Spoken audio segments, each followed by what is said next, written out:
Hi everyone, Tanin here. Today I would like to introduce you a new concept called PDCA. When people ask me how to be successful in life, I told them you need to learn how to repeat until success. They still have a question how to repeat until success. I tell them to use PDCA. PDCA is a very simple concept. You can learn within 5 seconds. P is come from plan, D come from do, C from check, and A from act. PDCA was first developed by Walter Shewhart, who's actually the very pioneer in using statistics in the industrial, and was popularized by Edward Deming.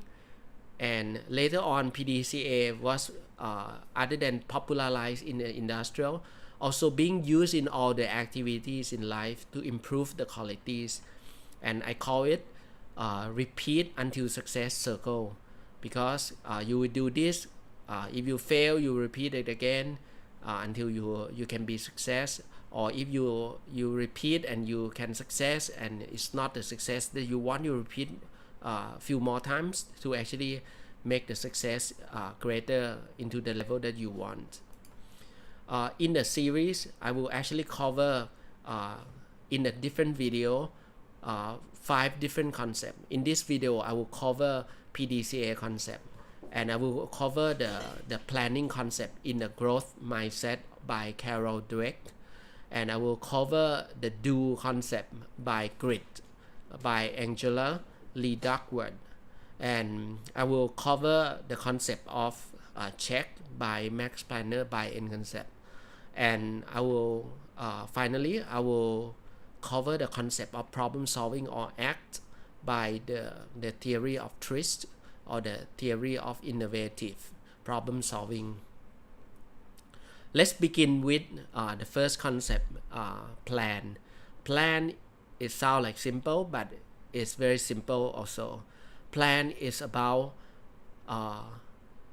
convert a very conceptualized of what you see and what you want to do into the action list. So it starts with a concept, 5 key concept called MOXA. So it starts with M, mission, go to objective, and then go to goal, and then go to strategy or the tactics, then break down into the final things is called actions. So to build this, to build a good mission, you need to have a good vision. You need to know what you see and what you want to see about the world. Like for example, Buddha see that the world is actually full of suffering. So the mission for the Buddha is to get rid of suffering in this world. So then you go to the objective. Objective often mean something more conceptual. Like for Southwest Airlines, objective for Southwest Airlines is to be the cheap, on time, and enjoyable trip for the customer. So they stick to this type of value proposition or their objective, or I can call it promise to the customer, or promise to the world, or promise to yourself. And we come to the third one, is mean goal. Goal could actually convert into something like a target. People often mix up between objective and goal. Goal is more concrete than objective. Objective is more conceptual than goal. So goal will be something like for example, you want to be able to achieve running 100 meters in 10 seconds. That's your goal. That's your target. You want to earn 1 million when you are 25 years old. That's your target. And we go to the strategy, mean that what you're gonna do more or what you're gonna do less, and with what tactics to be able to achieve the goal. And the last one is the action that come in supporting the strategy or the tactics that you do. So it will compose of who will do what, when they will do, at with criteria. The important things for the good planning is for you to have a good visibility, so people see it, people can connect with that. A mission is connect to what kind of vision that you see. The mission connect to the objective of what you're trying to do, your business, or what you promise to the customer or promise to yourself. And it show how you connect this to the actual key indicator, and it's how you connect this to the strategy of the company, or it connect to what kind of actions that people need to take. So if you have this type of visibility, it's easy to understand for most people. Come to the second one, to do. You will get you will heritage the action list from the planning process, and from the action you just need to execute it. So the most important things when you come to actions is you need to have the assignment. So you need to assign yourself, you need to assign others people, and you need to see the result set. So you need to measure the result set based on the deadline that you actually put into the planning process. And the output from this phase is going to be either successful or failure. When you have failure, then we have some bottleneck. So the key important part when you're doing something is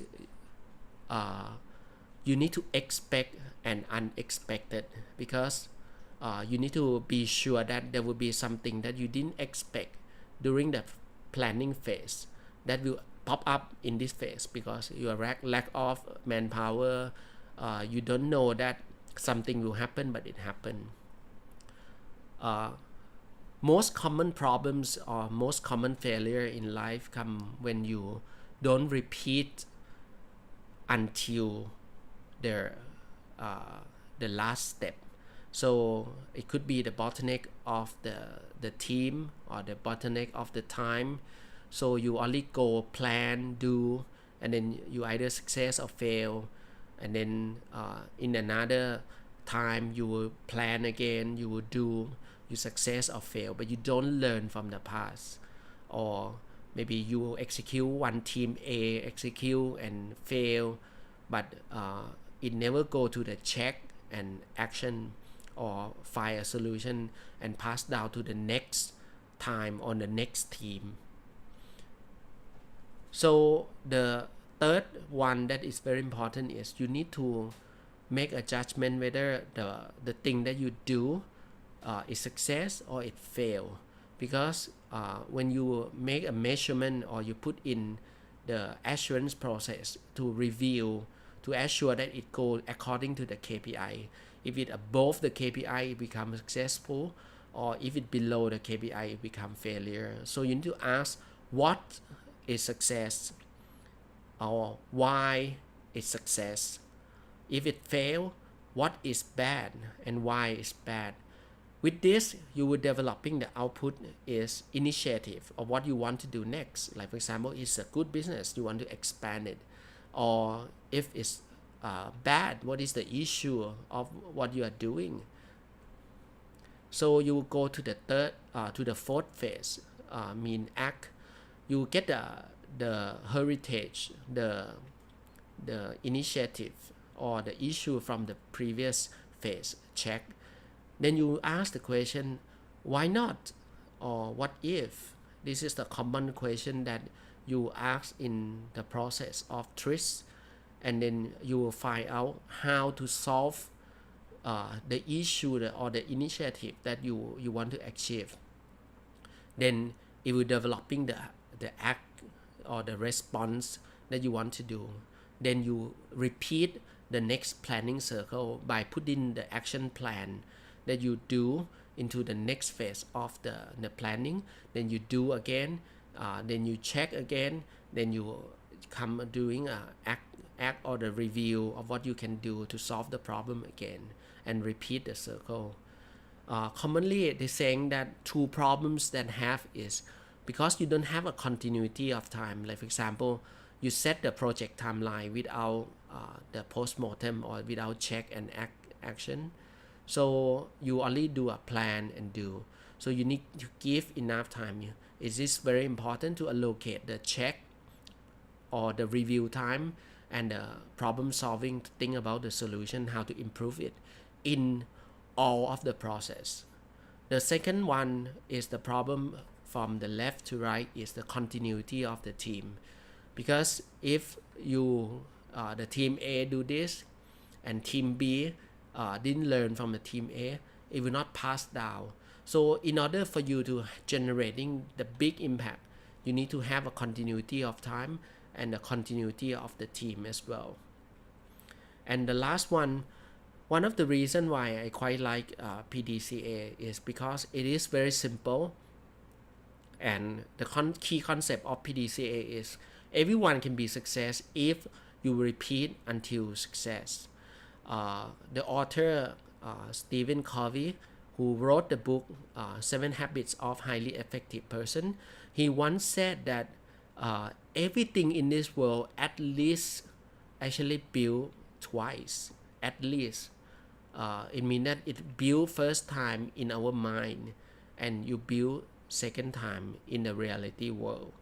And during the process of doing this, you may success, you may fail, but you have choice to increase your influence, being proactive, and repeat the circle by building again and again and again until you can be success. So PDCA then is a key to all the success, because you will not give up. You knowing that problems will come when you're doing things.